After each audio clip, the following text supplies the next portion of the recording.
Welcome to learning Fusion in 10 minutes. Firstly, navigation. To navigate, you can use a two-finger scroll to manipulate the view, drag the cube to manipulate the angle, and press the home button on the cube to return to overview. Here's the cube button. Here's the two-finger scroll. And here's the home button to reunite. Sketches are the backbone of your designs. They're very important for scaling in dimensions, and they allow you to work quickly in Fusion. You also can sketch on many different planes of objects.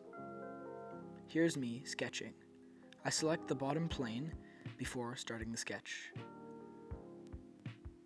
I select the 2-point rectangle, click and drag it out before setting my dimensions on each side and pressing Tab to navigate between the two bars. Press Enter when you're done your sketch. Extruding sketches is important because it allows you to turn a sketch into a 3D shape. It's important to select the correct plane when extruding. Here, I select my sketch, press Extrude, and extrude to my liking.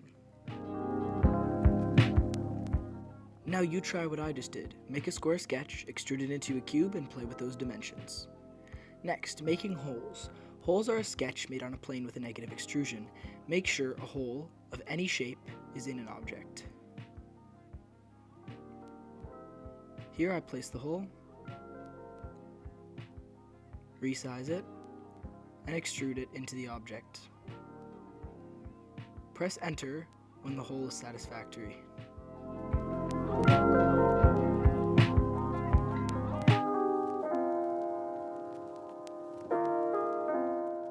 Revolve is a function that allows a round hole or cylinder to be created. This example shows a curved cylinder. First, I select the surface. Then, I select Create Sketch, and I make a circle.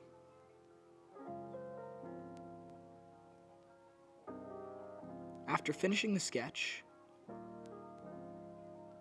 I select the circle and select the Revolve tool. I select the profile and axis that I prefer.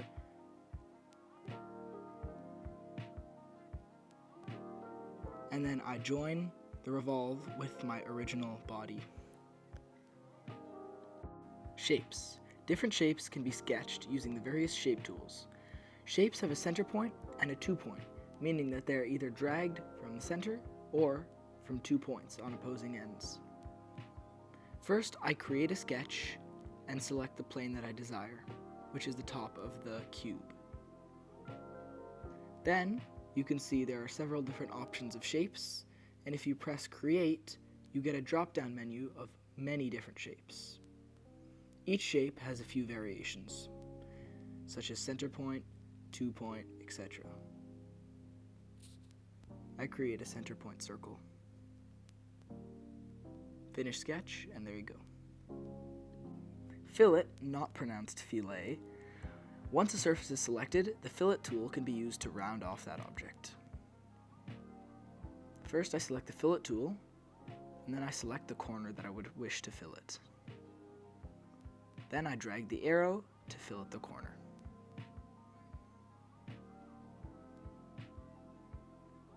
Different amounts of filleting can achieve different effects. Press Enter to stop.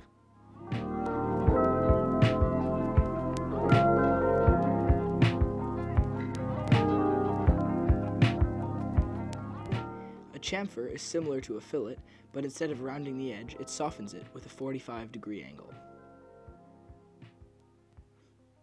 I select my edge, and then I select the chamfer tool. Then I drag the arrow to my desired chamfer.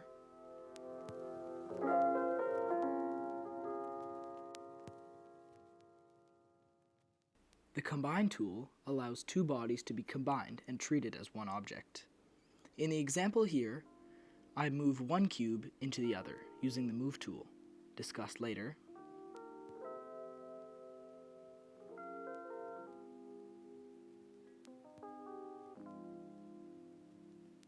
Then, I select the Combine tool. Select one body as a target and one body as the tool. Press Cut and then after I press OK, it combines the two objects. The split body tool allows you to split bodies into multiple parts to be further manipulated. First, I select the split body tool, select my shape, and the surface that I would like to split. After I press OK, you can see that each surface is unique. The shell tool makes a solid body hollow in the way desired by the designer. First, I select the shell tool and then select my faces. Then I press rounded shell because that's the shell that I would like. Then I play around with some rounding thicknesses with varying thickness. And finally settle on a 3mm wall thickness.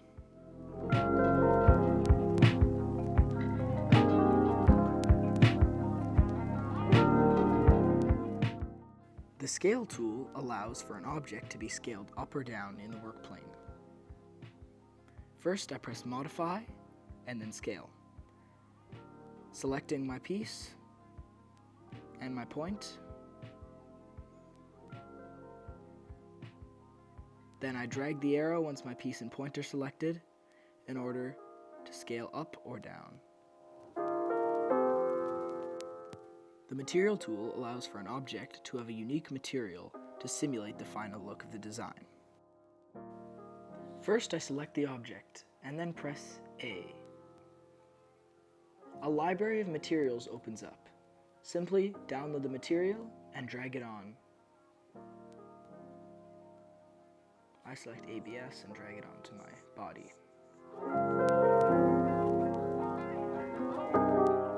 The Move tool allows for an object to be manipulated and moved around the work plane. I press Modify, Move, and then I select the object in a certain configuration. I click the middle plane. Then I drag the object around as I desire.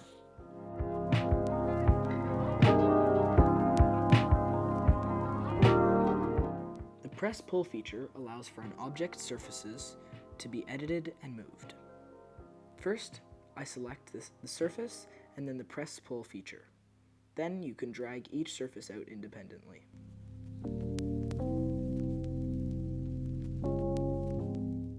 The Replace Face function allows for an object's surfaces to be replaced with other surfaces. In this example, I go to Modify, Replace Face, and then select my faces. The source face is selected, and the target face is also selected. After I press OK, one of the faces is taken away.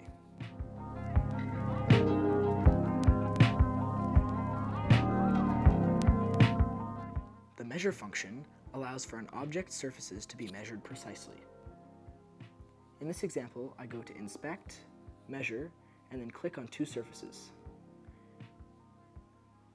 A measurement is given. It also works with angles and diagonally.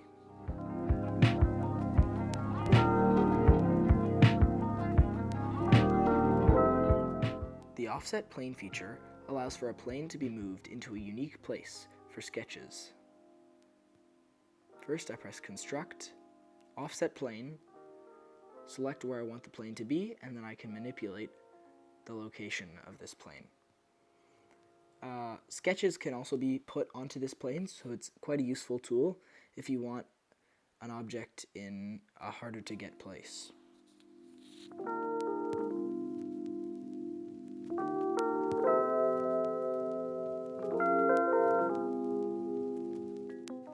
Thanks for watching. Consider subscribing and liking. There's a new video coming soon, and this build video will use Fusion in it. It'll be 3D printing. Okay, bye.